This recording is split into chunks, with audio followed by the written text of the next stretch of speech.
What's up, ladies and gentlemen? Welcome back to another episode of the Southern Roots Podcast. We got some stuff to talk about tonight. As always, at this point, a regular of Shane's hot seat. And that way we can all get a good laugh at that as well. I got to get that pulled up, actually. I forgot to do it.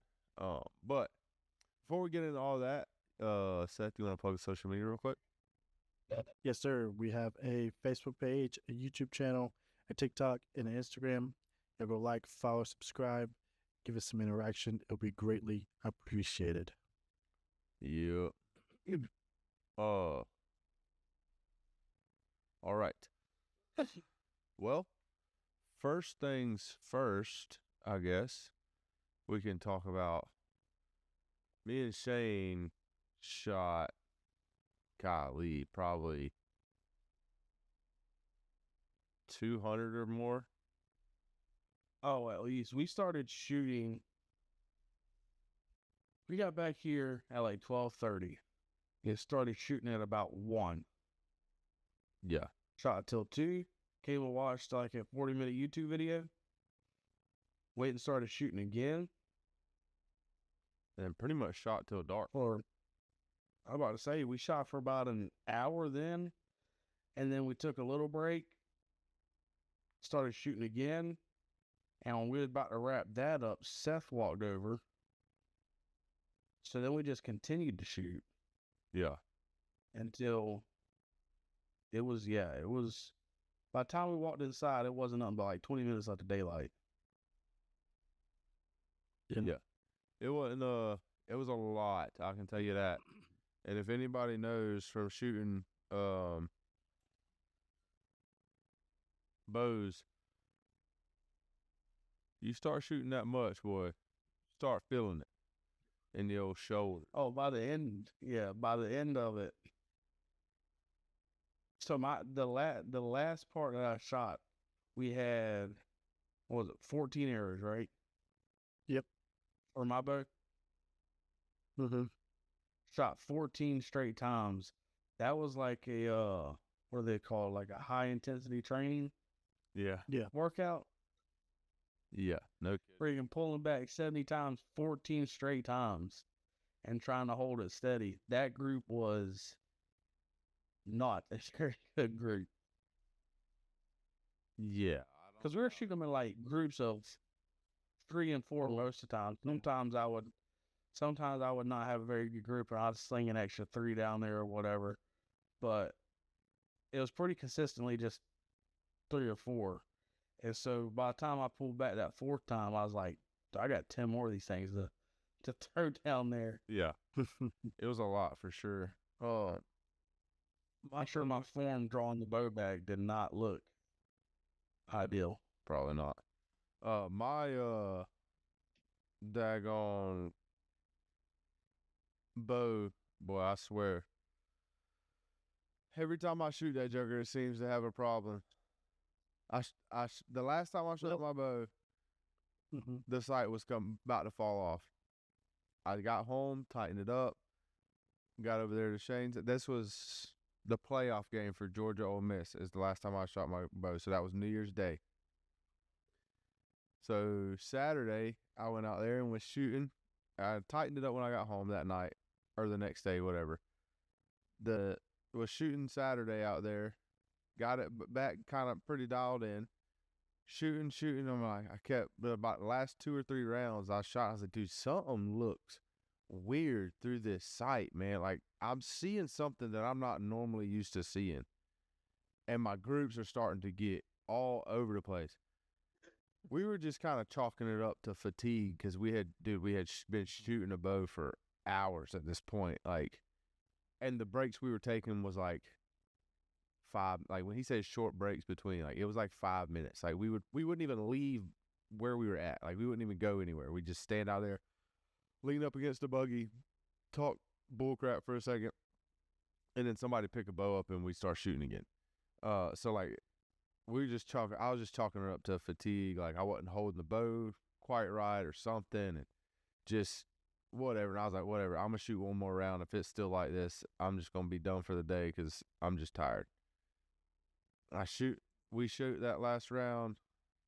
Then Seth starts walking over, and we go pull the arrows and come back, and I'm shooting another round at this point, and I shoot like 2. I was like, dang, dude, something just like it is like I don't feel like I'm holding it wrong, but just something is just not right. And I do something with my bow, and I saw the sight like do like that.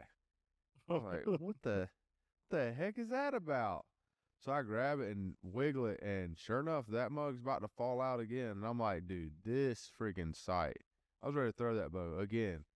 Every time I shoot it, something wants to break. Now, to the bow's defense, the last 2 times wasn't the bow's fault. That is true. That is very true. No, the sight is Now, junk. I'm about to say, now it is like, now I will say, it's a budget bow package. Like, it comes with the stabilizer, the sight. It's with- ready to say package. Yeah, it's So the quiver, all of it. I mean, and let's just be honest. yeah, we all had it, and It's not the nicest most of the stuff. time it's yeah, Yeah, I mean, it's cheap. cheaper stuff you can get. Made, blah, blah, blah. And it's the problem is, it's what doesn't make sense to me is it's the screw that goes like into the back of the sight. So like the sight has like a clamp on it and it screws into like the rail that comes out. So it screws Yes, into that. And then this part, like these screw into like the Picatinny mount. Yeah. So right? I'm it's guessing that inside of sight, here. Like up that against sight it. can probably get switched from a Picatinny to a Dove mount to a It different must be able to type. because that screw keeps coming loose. I might And the only thing holding it is And that's supposed to be a set it and forget it screw. Like, yeah. yeah, like you put it on the bow and set it, and you don't touch it no more. yeah, that's I'll- what I'm I- like. I wonder if the threads are plastic or something. It gets tight. That's true. Then probably ain't. We just need to Loctite it. I'm gonna put a little drop of Loctite on there because the only time it's gonna come off is when the whole thing comes off. I'm not gonna need the friggin' No. Yeah. When you go to take that off, that's because you just bought a new sight. yeah. So I do need to just Loctite that bad boy. Just put me a good old on there, big old squeeze of Loctite on there. I won't have to worry about it coming off again. Ever. Yeah. Yeah, you're gonna have to cut that sight off. Yeah. Also, something that we did not think about until pretty much we were done almost was to record any of it. Yeah, we're terrible at that. We recorded about 30 minutes of us, me and Shane shooting bow, and then Seth walked up about 10 minutes or so into the video. I wasn't even that long. I think it was just second round because Shane sent the videos, or I seen the videos. Somehow ended up on my phone through the shared album. Yeah, 'cause we have the shared album, and Yeah. I was sitting there trying to send it to Andy. I was like, it'd be so much easier. I just put it in the shared album, and then it'll just pop up on the phone. Yeah, so I was watching the first video or whatever, and yeah, I think it was just second round, and he goes, "Hey, there he is," or Yeah. he knew the camera was out or whatever he said, Yeah. and I was like, "Dang, that was." Yeah, I won't record long No. for him. So we did. We recorded 30 minutes. We went live on TikTok for 45 minutes. Yeah. So that alone, that right there is an hour and a half. No, An hour and 15 yeah, minutes. an hour and 15 minutes of shooting time alone. And then we took some pictures and all that stuff because we took pictures of Seth with his new bow and all that. So we did we did better than we normally do. Yeah, that's true. That's That fact. is true. So Now, we did miss the opportunity to record a lot because, I mean, I took Andy back there to the food plot, showed him where we're going to do all the other stuff back there behind Walt's Nest and all that. Probably should have recorded that, but, you know, all in due time. All we could do is get better every time. We got better last weekend. yeah, that is true. We don't think about all the we have a hard time thinking about a camera. We just start until after the fact. It's like, dang, we should have The problem. So I guess we need to get into the mentality of just recording everything, regardless of what it is. Well, so I'm not gonna lie, like sometimes even while we're doing it, we'll think about it. But a lot of the stuff that we're doing is inconvenient to record because none of us have a tripod for our phones. I know. We need to buy one. I got one in my cart that I need. I just haven't bought it. Because it'd be a whole lot easier at that point to just So I have one in my car too, and it's like, set it up. what about this instead? Yeah, because like even to record the stuff, like we had it sitting on the buggy behind. Yeah, like we had to prop it up. Yeah. And so it becomes really inconvenient, and honestly, sometimes it's just not even possible unless somebody's just holding the phone, which isn't feasible neither, because typically when we're all doing something together, we're all doing it. Right. So having just one person doing the recording doesn't make a whole lot of sense. So we really just need to invest in some freaking tripods for the phones.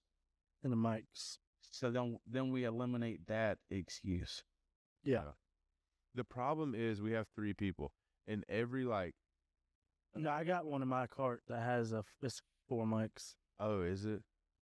Yeah. I was about to say, because everything always seems to be only 2 mics. Because being able to hear is so, dude, it's all a process.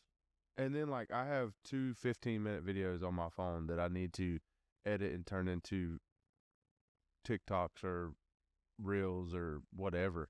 It's just like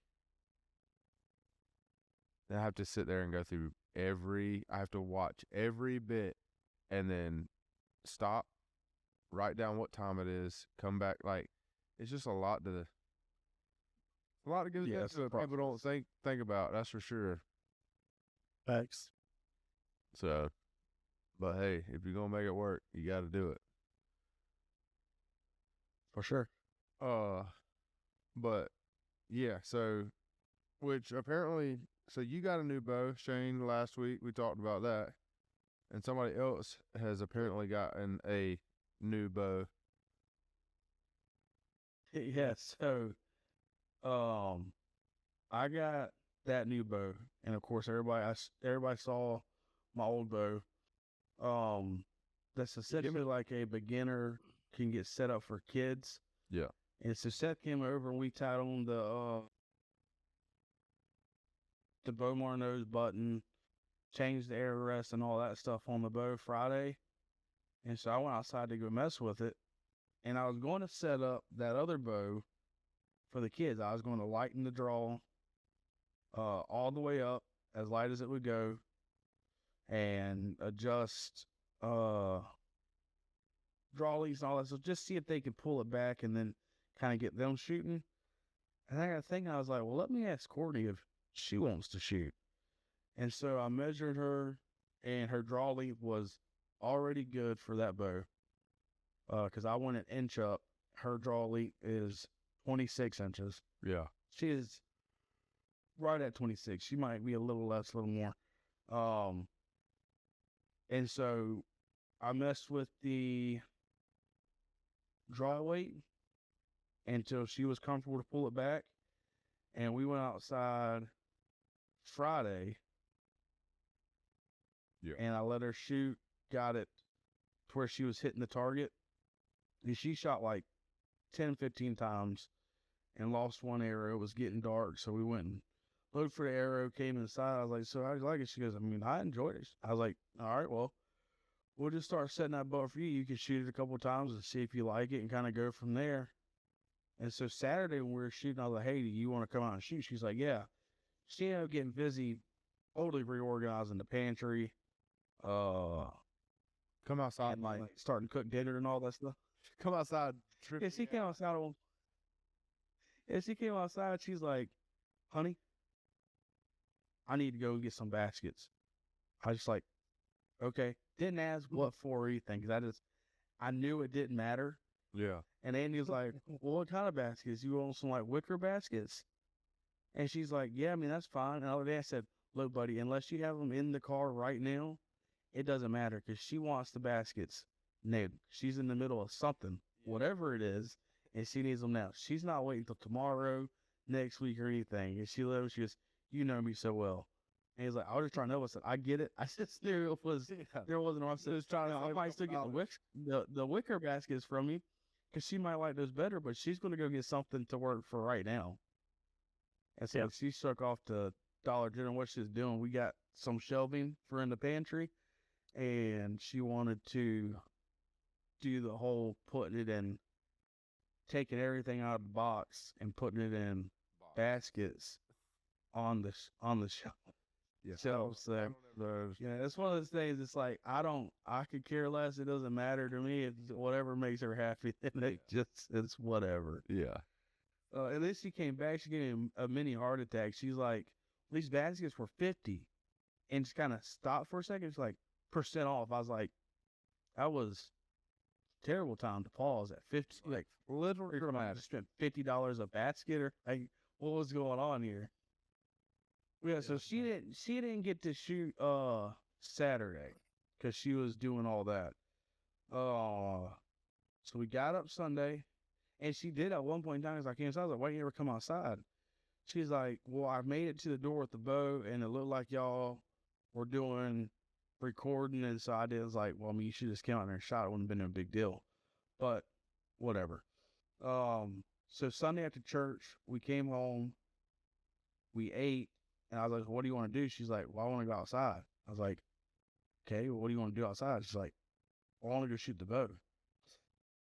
Okay, so that's fine. And so we went outside. We shot the bow for at least an hour. And then we went on a buggy ride.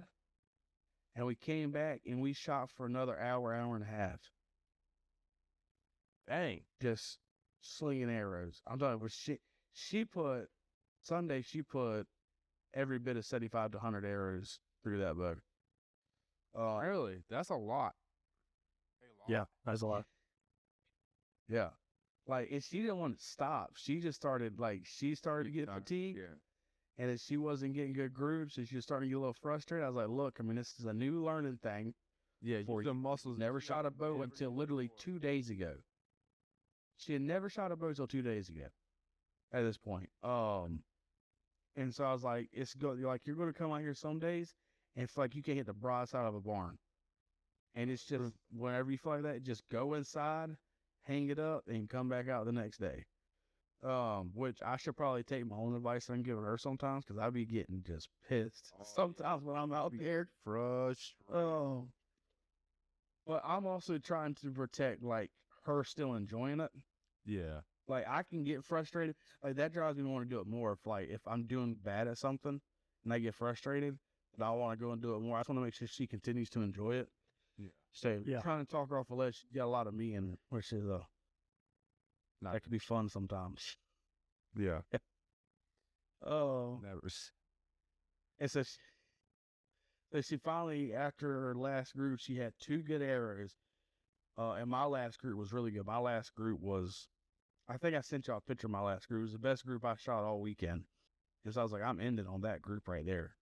And so she shot her 4 arrows, had 2 that were a little high, and then her other 2 were pretty much dead nuts. Yeah. And she's like, yeah, I'm going to end on that too.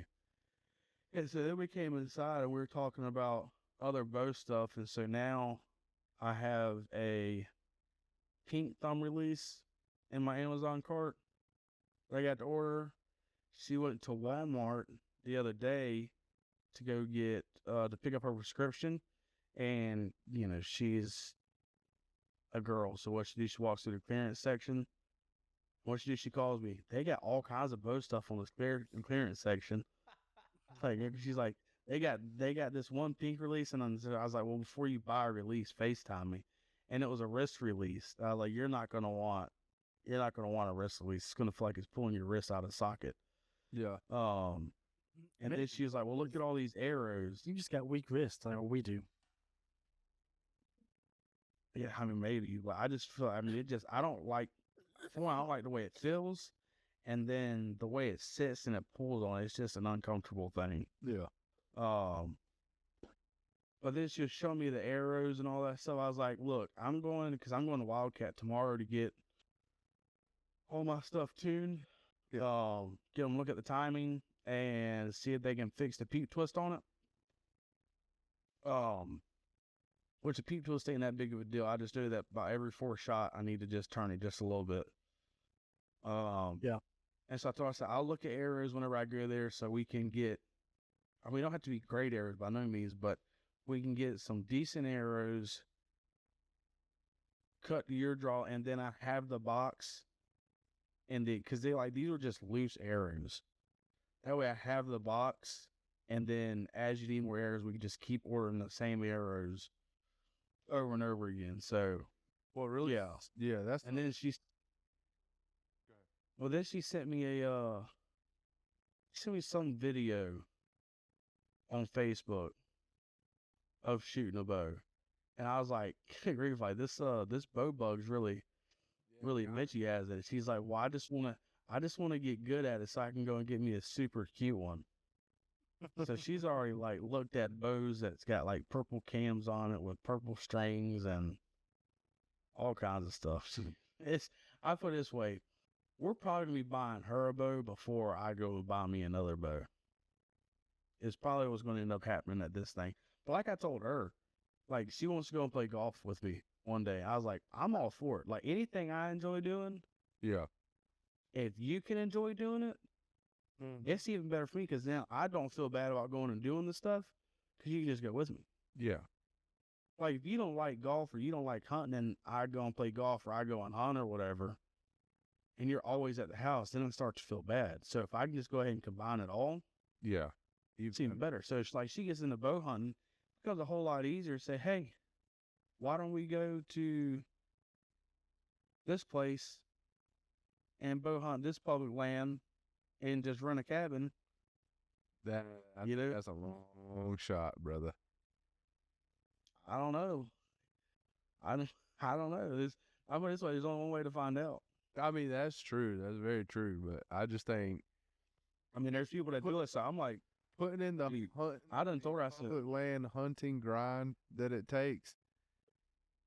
That's you got to start off small. Like, so that's down the road. So we got to start off with getting her bow hunting here. yeah. Oh yeah. And then she sees a couple of deer while she's bow hunting here, and she shoots a miss or finally kills one. And then we go and take her to Tuckahoe somewhere easy to get up. Like, Yeah. 'cause we have some places it's not a difficult walk to get in and get up. And the next thing you know, and like I'm about to introduce her to like Maggie Williams, which doesn't bow hunt, but she duck hunts, turkey hunts. Macy Watkins, who does bow hunt, Sarah Bomar. Like, we're about to get into all the female hunting stuff. Don't blame you. For sure. I don't either. That's why I'll be watching Good Girls.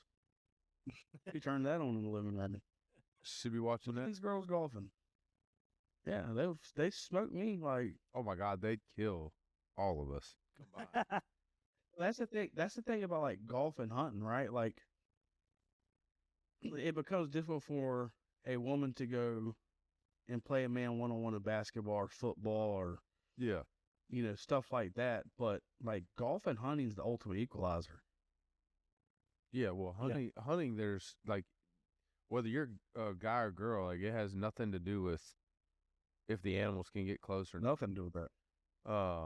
Yeah. In golf, there's obviously like ways to make it. Built-in handicaps. Yeah. Yeah. And then some girls just straight up beat you Period. straight up. I mean, like, you just never know until you go out there and do it. So like, those two things are the ultimate equalizer. Now I will say me and her can get competitive sometimes. Yeah, brother. I've seen that firsthand a couple times. I thought I was gonna have to leave early the other night. I can't help it. She doesn't listen to the rules. And I just don't be letting it slide. That's crazy. Card games be getting intense over there in the Gordon residence. Oh, we quit playing for a solid 3 weeks at one point because I was whooping her every game. And she wasn't having it. And then she ended up saying I was cheating somehow. See, here she is texting me talking about Not my fault you cheat. And supposedly I was cheating. I was like, look, I'm not going to keep playing this game with you if I was get accused of cheating. When she's the one, dude, she cheated in Clue. I've played Clue once. 100. I still have the card in my wallet from when she cheated. That's crazy. She's about to walk around that corner in a minute, and you keep talking about it like that. Smash you, son. She's not going to because she doesn't want to be on camera, but she's texting me. That's crazy. Get him. Get him. No, that's funny.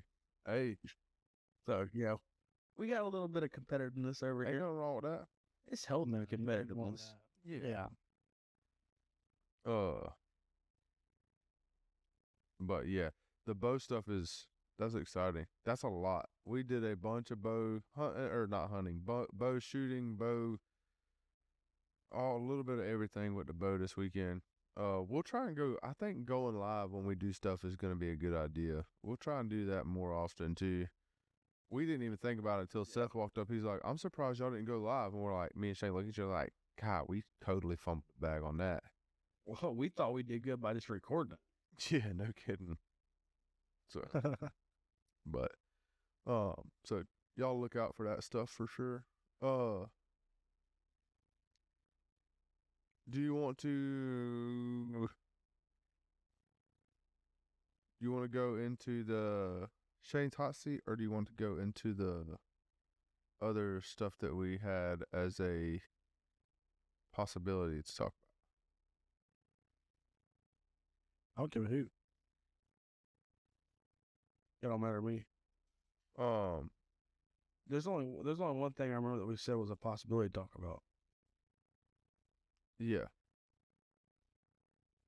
So, Oh, that's what you were talking about? yeah, that's what I was talking about. So, we have some not so great news. Not fun to hear for sure.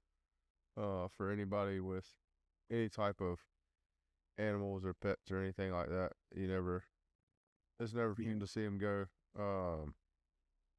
Especially kind of how that one did. Yeah. But we'll let Shane get into all that. Yeah, so as most of y'all know, I had a old lab named Ellie, and she is no longer with us. So we're not 100% sure what happened. We're pretty positive what happened, but of course there's no way of actually knowing at this point. But anybody that knows her knows. So I had her for 12 years. Yeah. 2014. So right at 12 years.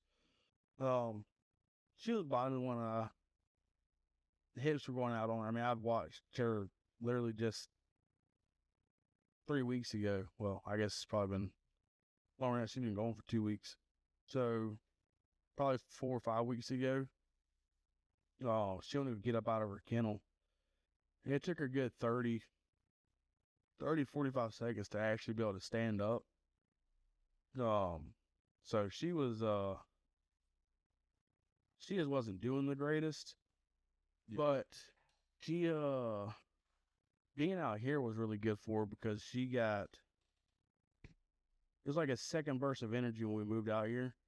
I even made several comments to anybody who came out here. I was like, she has times where she reminds me of, young Ellie. Yeah. And, I mean, she would start trotting around and there wasn't a time that I would go get on the buggy that she wouldn't come and try to get on the buggy or hop on the buggy and ride around. Every time I went down to the cows, I don't care who went to the cows. If you were down there feeding the cows, give it a couple minutes and Ellie's old behind was going to show up down there with you. But one thing she loved doing is anytime I was working around on the property, she would just follow me. Well, it was actually Valentine's Day, so February 14th. She was following me more than normal, I feel like. Like, normally if I'm going back and forth on a tractor like I was, she would just stay in one spot where I was going to the tractor. She'd just wait for me to come back, and then I'd go and get what I was going and come back, and she would just be there still. But this day she was just constantly following me back and forth, back and forth, back and forth. She basically wouldn't leave my side unless she would go over to where mom and dad are building their house. When they were out there, she would go over there and she would just hang out with them. And then whenever they were gone, she just kept following me, following me, following me. And the last time I actually remember seeing her was right before lunch. Courtney came over there on the four-wheeler. Seth ended up pulling up. We're all sitting there talking about dinner that night because we were going to Seth's for dinner that night. And that's the last time I remember seeing her. And so then that night I was like, hey, where's Ellie at? And the kids didn't see her. And so we went to Seth's for dinner. She wasn't over there. And so I went and checked down by where we were burning because she would like to just lay by the fire whenever it was burning. She wasn't there. I was like, I mean, it's just not like her to wander off, but then again, I mean, it's a dog. You just never know. Yeah. It's like, she'll be back in the morning. Rained all night, Saturday night. Nasty weather Sunday morning. I did a little bit of looking Sunday, didn't find her. Monday rolled around, she still didn't turn up, and I walked pretty much the entire property Monday. Walked all the wood lines, anywhere where the tractor went, I walked. And then I would walk, like 50 yards in and walk the wood lines, just calling for her, just in case, like her hips gave out on her and she was just laying there struggling or something like that. And nothing turned up. Did the same thing again on Tuesday. Nothing turned up. And then so by Wednesday, because Ellie had never even gone past a pond, like past the cow pasture since we lived out here. The farthest she would go is the Seth's house and to the cow pasture, and that was it. She would make it to mom and dad's where they're building if somebody was over there. But anytime you came to my house, she was laying on my front porch or my back porch if she wasn't inside in her kennel. Yeah. And so by Wednesday or Thursday, I was just watching for buzzards, basically. I walked ditch lines, rode the ditch lines down Lintown and all that stuff. Looked on the lost animal pages, looked at the Tattnall County animal rescue or Candler County, whatever it was, animal page, and there's just been no sign of her. So this Saturday will be the third full week, I think it is. Yeah. So we're assuming the worst pretty much at this point. I mean, hopefully not. If there's really no other way to explain it. It's me and Dad were talking about it a little bit, and I told him that, of course, I had Ellie for going on 12 years, and she was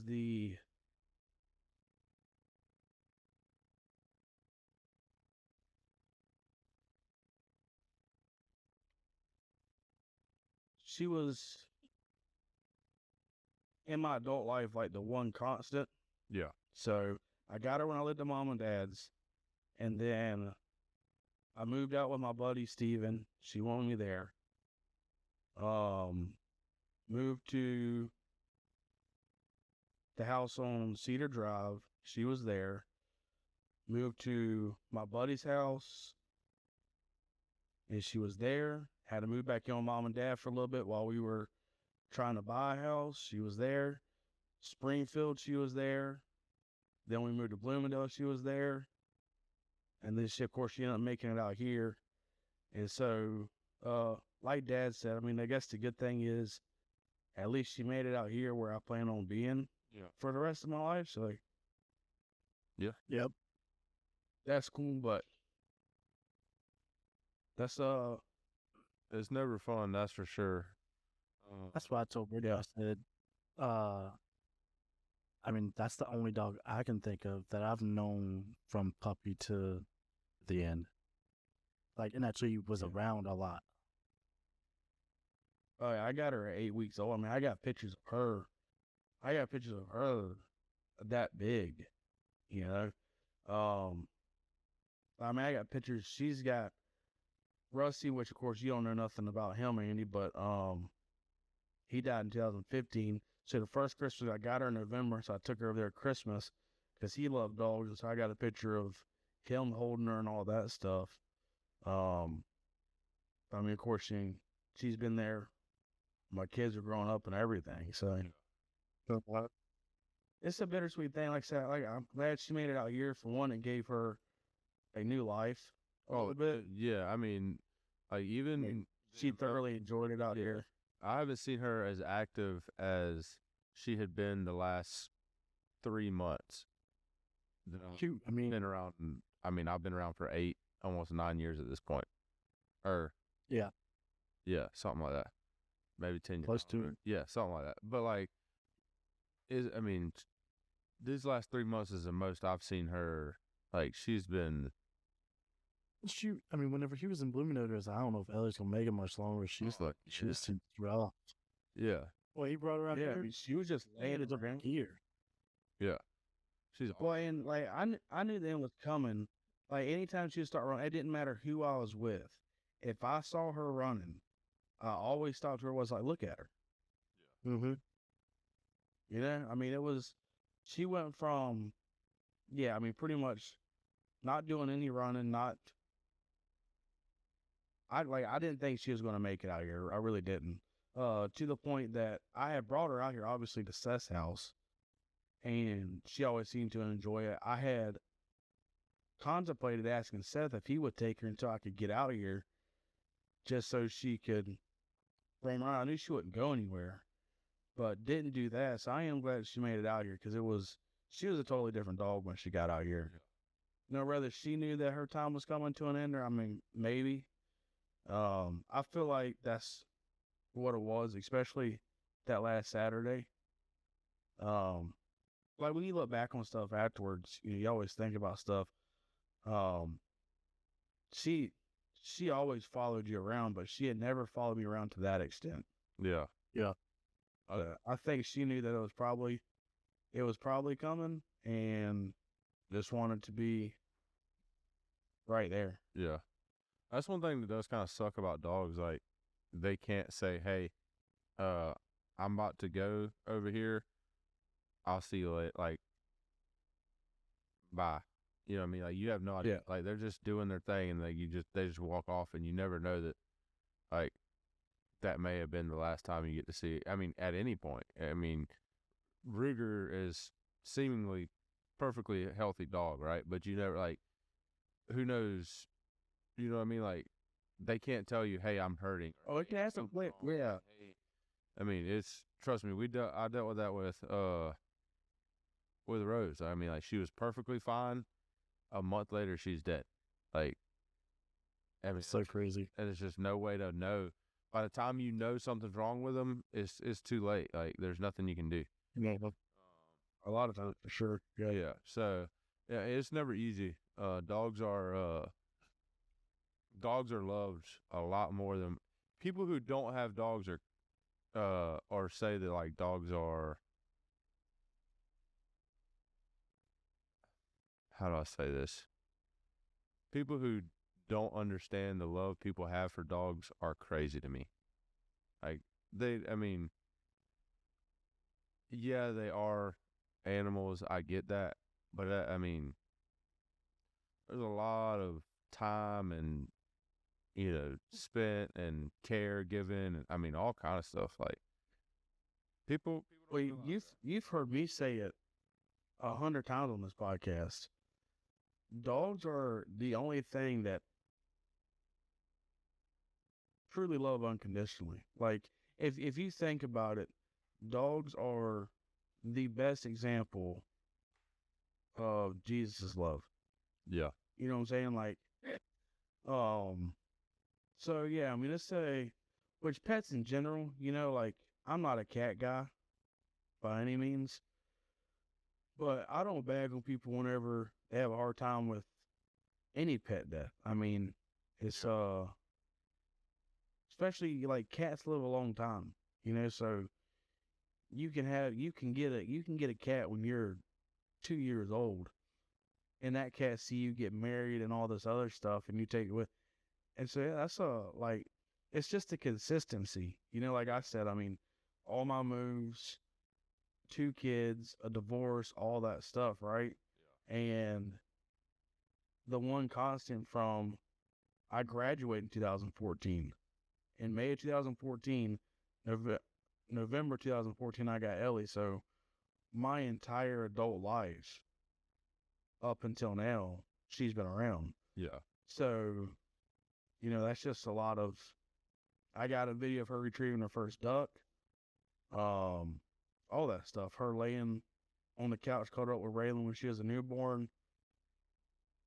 So yeah, I mean, it's there's just a lot of history and memories there. Yeah. That, are now that's all they are. Yeah. Yeah. Exactly. No kidding. It was definitely never fun, so. You got anything else with it? Or are you good? No, that's all I got on that. All right. Well, and now we're gonna kind of like swap ends of the spectrum here. Flip this thing around. We're gonna flip this thing over. I think that's one of the more serious moments we've ever had. I think so. That's pretty serious. So now we're gonna get into the old famous segment of Shane's Hot Seat, where we ask Shane a series of questions to know if he is have enough general knowledge for someone who is supposed to be his age. Now, these are ChatGPT generated questions and answers, so they should be right, but you know how the internet be sometimes. Shane, I will say, one person in this podcast swears by ChatGPT. So, dude, but I will fact check ChatGPT. But ChatGPT definitely helps me with work estimates. It has helped me big time with set up the website. it has, for sure. And whenever, you get an angry customer email, I type in what I want to say. Make it sound professional. I will get, yeah. So it has helped me with that a ton too. Strongly worded email is what I need. Yeah. So yeah, but professional. Yeah. So I'm not gonna say anything about how hard or easy any of these questions are, because if I think it's easy and then you get it wrong, it makes you look bad. Okay. So we're just agreed. Like that rule. That's a good rule. So I will just ask a question. None of them are multiple choice. Same thing as the last 2 weeks. Good luck is all I can tell you. I'm so much better with multiple choice questions. Yeah, those are easier. This is just general. You should just off the top of the dome know it. I don't remember. I didn't ask you one of these last week. Okay. All right. So I've only asked this one. Pick a number 1 through 4. Here. Okay. What is the deepest, or what ocean is the deepest? Okay,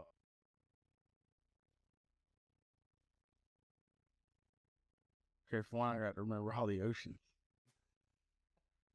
What ocean's the deepest? What ocean is the deepest?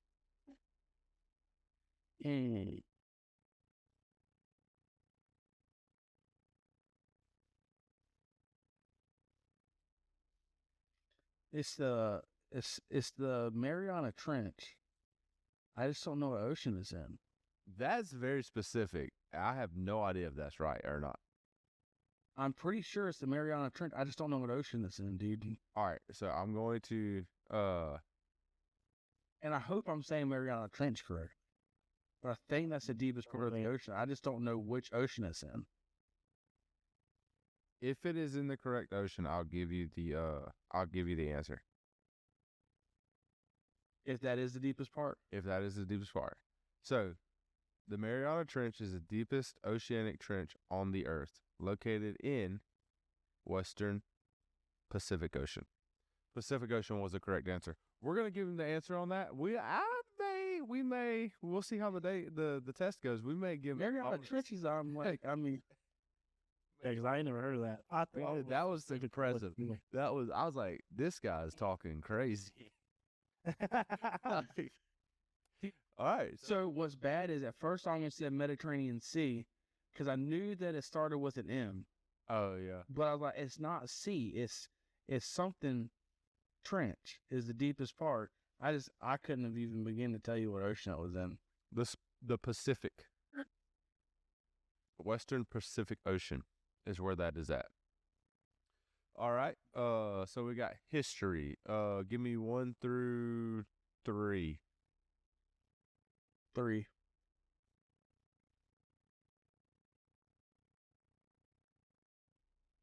The Cold War was mainly between which two nations? The U.S. and Russia. The United States and the Soviet Union. I don't know if that's the same thing. No, I'm not gonna lie. I was about to say, I don't know what that means. I'm just reading the answer. I'm not. I thought that was Russian. Am I stupid? We got the blind leading the blind. I'm bad. Yeah. So, yeah. At least I'm looking this up real quick. drop a comment if you know the answer. Also, this is gonna be a twist. By the way, I'm looking this up on ChatGPT. Also, we're gonna throw in a twist. If you want your questions answered, asked on the podcast, give us a question and an answer via TikTok Messenger. Do not send it Instagram or Facebook because Shane has the logins to those. I only have the login to the TikTok, so he can't see the questions and answers. Okay, so I didn't know this. So we're all going to learn something. Well, we all three are going to learn something. Everybody else probably calling us a bunch of idiots. So I said, is the Soviet Union a part of Russia? They said, no, the Soviet Union was not a part of Russia. It's actually the other way around. The Soviet Union, the USSR, is a large country made up of multiple republics. Russia, the largest republic inside the Soviet Union. So it's Russia, Ukraine, Belarus, Kazakhstan, Uzbekistan, Georgia, and Lithuania. That all make up the Soviet Union. All right, well, there you go. You had partial. We'll give you two. This is how we'll do it. We'll give you two right answers. One of them is I'm giving you 1.5 points on the specificity. I don't know how to say that word. Anyways, of the deepest part of the ocean. This just turned into a crap shoot. and then the 0.5 point on the United States and Soviet Union deal.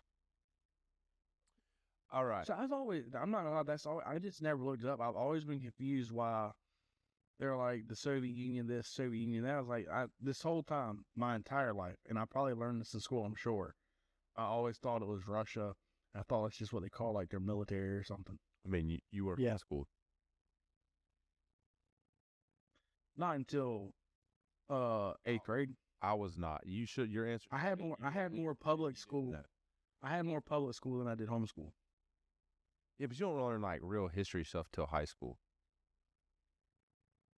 Like middle school and high school is when you start really learning history. I don't think you have history in elementary school. If you do, I don't remember anything from it. Maybe the Pledge of Allegiance or something like that. And you most definitely do, because Raylan be schooling me on stuff all the time. All right. Give me 1 through 3. 1. What planet is known as the red planet?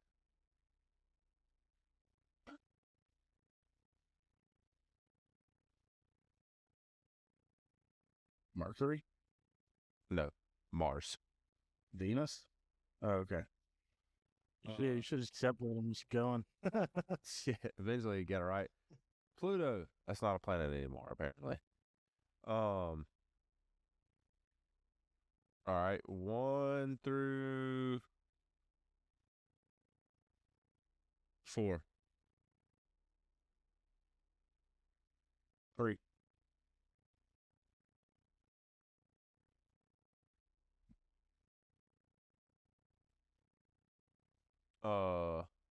What does the deductible mean in insurance?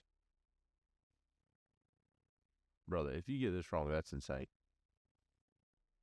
The deductible is what you have to pay before the insurance will pay anything. Okay. All right. Your out-of-pocket expense. Yes. Okay. I was about to lose my mind if you got that wrong. Like, that's like the most, like, if you don't know what your deductible means as an adult, you have missed the mark.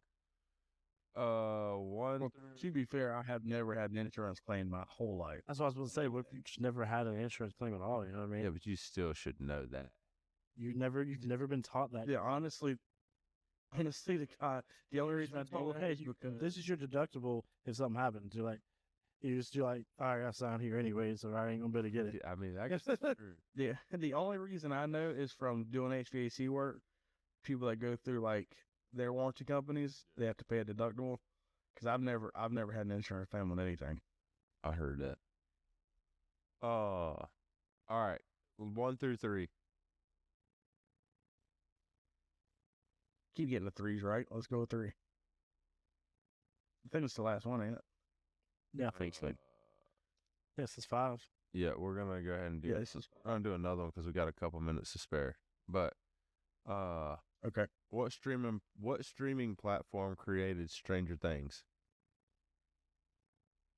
Oh, brother. I would not. So I didn't know that was. I thought that was on the TV. Like I thought you could watch that on cable. But since that's not the case, I know that it's on Netflix. So it has to be Netflix. Correct. So I've never even seen Me neither. one singular second of Stranger Things. I've also never seen. There's something else that's like really big. Game of Thrones. Game of Thrones. I've never seen a single episode. Never seen it either. Me neither. And they're like diehard people about this stuff. Like, Oh, At this point, I literally don't watch it just because. yeah, like just because Yeah, Just because everybody else does. Yeah, that's the only reason I don't watch it. Yeah. All right. Like Star Wars. The most Star Wars I've watched my whole entire life is when I was flipping through channels, and it would be on the screen. And it would flash as I'm passing that channel. It's impressive. I don't think I've watched, but maybe bits and pieces of any of them. I couldn't tell you nothing about Same with Harry Potter. Never seen any of it it. either. Me neither. I wasn't allowed to growing up. Witchcraft. So and like Wizards of Waverly Place on Disney Channel or whatever it was. Couldn't watch that either. I did watch that. Couldn't watch. Did you? Were you allowed to watch That So Raven? I think so. Yeah. The psychic girl. Yeah. Yeah. I could watch that. There was something else I couldn't watch. I can't remember. Anyways. All right. I gotta remember which ones I asked on this one. Hold on.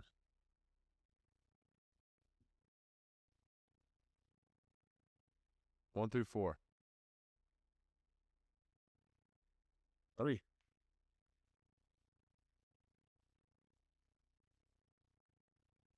Oh God. Okay. You might need to write some stuff down on this one. Okay. And I got to make sure that I read this right. My dyslexic behind. Oh God. If it takes 5 machines 5 minutes to make 5 items, how long for 100 machines to make 100 items? All right. So, 100 machines. Jesus. 100 machines Look at the wheels turning, boys. make 100. About to start hearing some smoke coming out of them ears. So 5 machines make 5 items in 5 minutes. Correct. It'll be 100 minutes. Incorrect. Okay, hold on now. I didn't say final answer. Okay. I didn't say final answer. Okay. 5 machines make 5 items in 5 minutes. So 100 machines make 100 items. So that means each machine. Y'all talk while I figure this out. Each machine. No, I like to hear. Well, what? I'm about to say I like to hear you figure it out. You keep talking it through. Keep talking it through, brother. There's 5 machines. Give me it. You gotta quit talking then. 5 machines. 5 items per minute.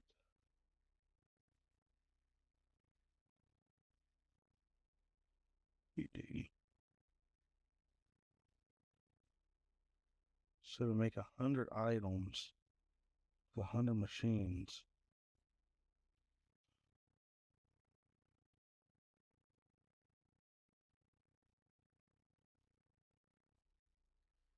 Man, So that means each machine makes 5 machines make 5 items in 1 minute. How much time does it take to make 1 item? Is what I'm trying to figure out. yeah. This man's breaking a calculator out. Yeah. Based off the answer, I don't know that a calculator is needed.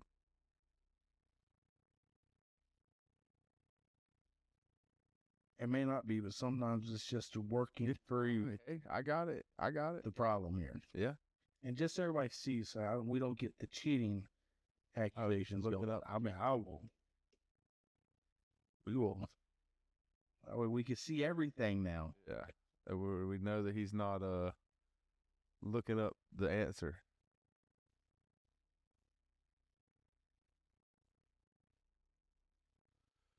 Seth. Yes, sir.